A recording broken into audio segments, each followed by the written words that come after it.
সময়ে উত্তরীয় নিয়ে আমরা খুবই খুবই খুবই কম আয়োজন করতে পেরেছি, কিন্তু স্যার এসছে, এই খুশি এই আন্তরিকতা হয়তো স্যার কোথাও পাবেন না। আমরা সত্যি ভীষণ আপ্লুত।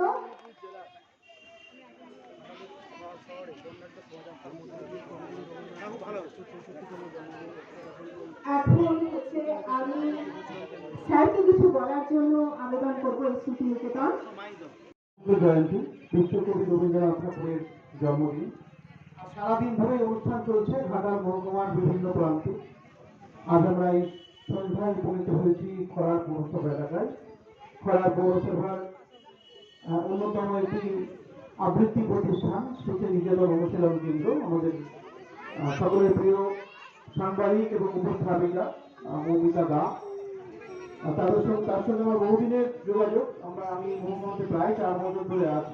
অভিভাবক বিন্দুদেরকে যারা তাদের ছেলে মেয়েদেরকে নিয়ে এখানে এসেছেন এবং সারা বছর ধরেই এই স্মৃতিনিকেতন অনুশীলন কেন্দ্রের বিভিন্ন ক্লাস এবং বিভিন্ন অনুষ্ঠানে তারা অংশগ্রহণ করে থাকেন। আজকে খোলা জায়গায় সুন্দর পরিবেশে রাস্তার মধ্যে সকলের সামনে তারা তাদের ছোট ছোট ছেলে মেয়েদেরকে নিয়ে এসে কবিতা আবৃত্তি অনুষ্ঠান পরিচালনা করাচ্ছেন। আমাদের ভূমিকা দাকে ধন্যবাদ জানাবো।